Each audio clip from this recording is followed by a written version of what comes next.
Good day, class. I hope you are all doing well. Before we proceed to the discussion, is my audio loud and clear? Yes, ma'am. Yes, po, ma'am. Thank you. How about my video? Is it visible on your end? Yes, Yes, ma'am. ma'am. Okay, thank you. Then let us proceed to our discussion. Next slide, please. Presented on your screen is an example of an authentic text. What I want you to do is read the paragraph provided. After reading the paragraph, I want you to list down the verbs with ing form that you have observed in the sentences. Are there any questions on what you have to do? No po. No, ma'am. If none, then you may proceed. I will give you 3 minutes to read and then list down the verbs. You may start.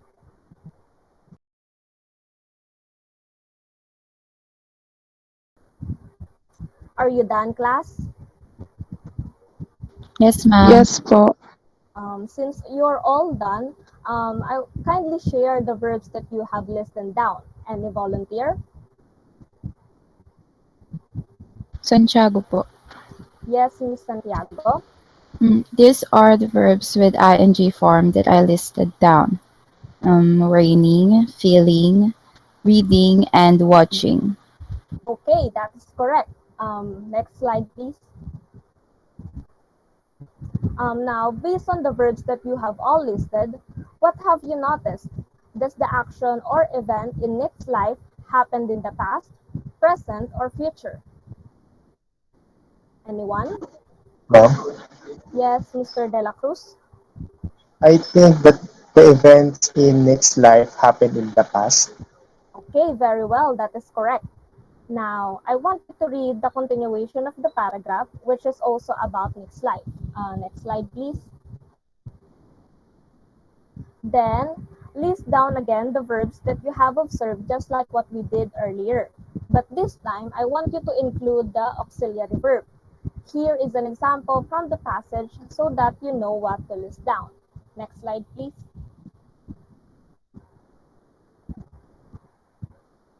The example I provided will serve as a basis for you to know what to list down. So far, is everything clear? Yes, ma'am. Yes, ma'am. Okay, since everything is clear, I will again give you 3 minutes to answer. You may now proceed.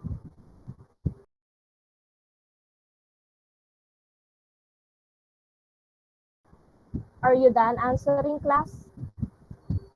Yes po. Yes, ma'am.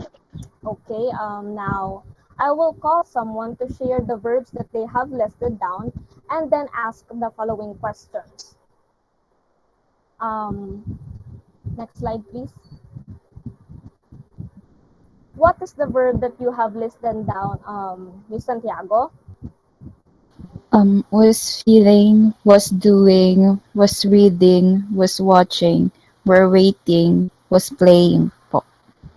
Okay, the slide, please. Okay, very well. Do you all have the same answer as Miss Santiago, class?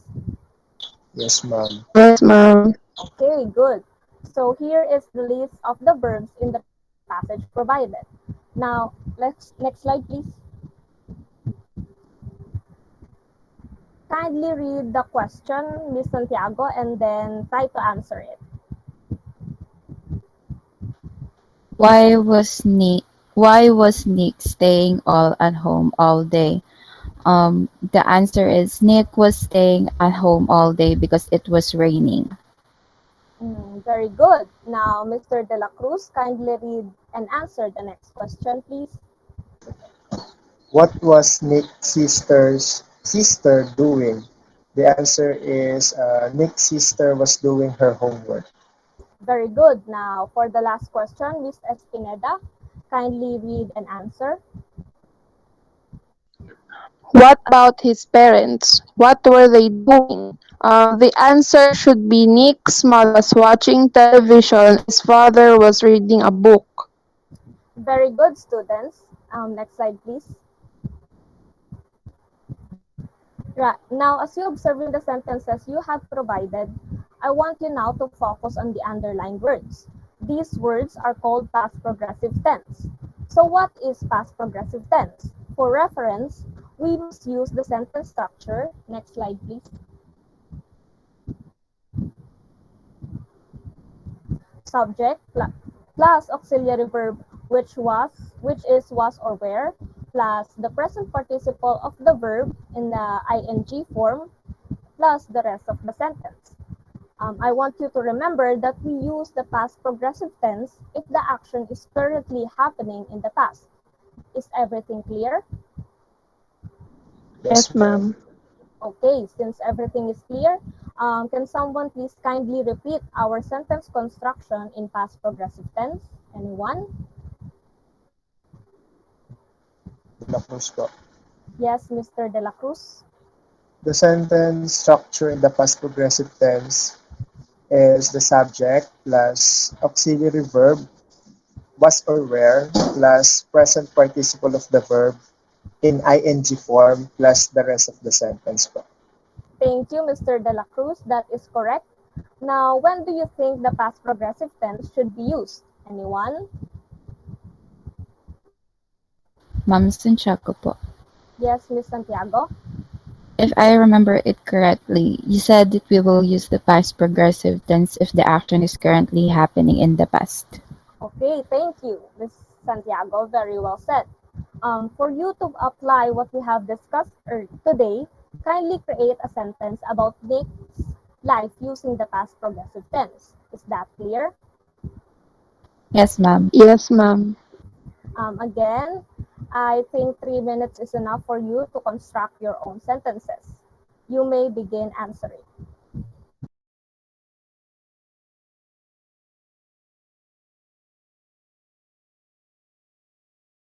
Okay, time's up.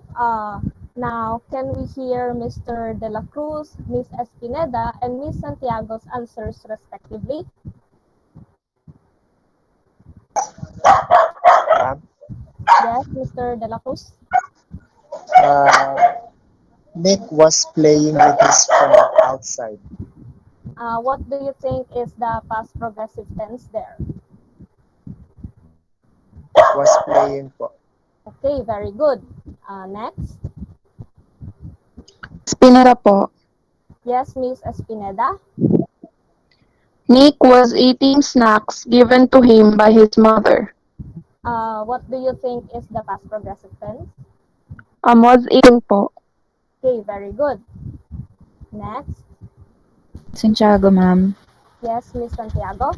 Nick and his sister were cleaning their room when their mother called them to have dinner. Where is the past progressive tense in your sentence? We're cleaning po. Okay, very good students. Now, for our activity, um, I want you to create your own sentence in which the topic should be about what you usually do during vacation or during your pastime. For this activity, I will give you 5 minutes to create two sentences and refer to the sentence pattern that we have discussed earlier. Kindly share your answers in class afterwards. Is that clear? Yes, ma'am. Yes, ma'am. Yes, ma'am. Okay, thank you. Now you may start answering.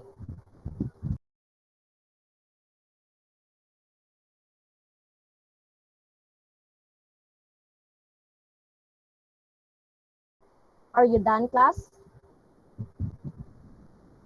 Yes, ma'am. Okay. Yes, ma'am. Okay, now any volunteer who wants to share their answers in class? Santiago po. Yes, Miss Santiago. So my first example is I was playing badminton with my sister during my pastime.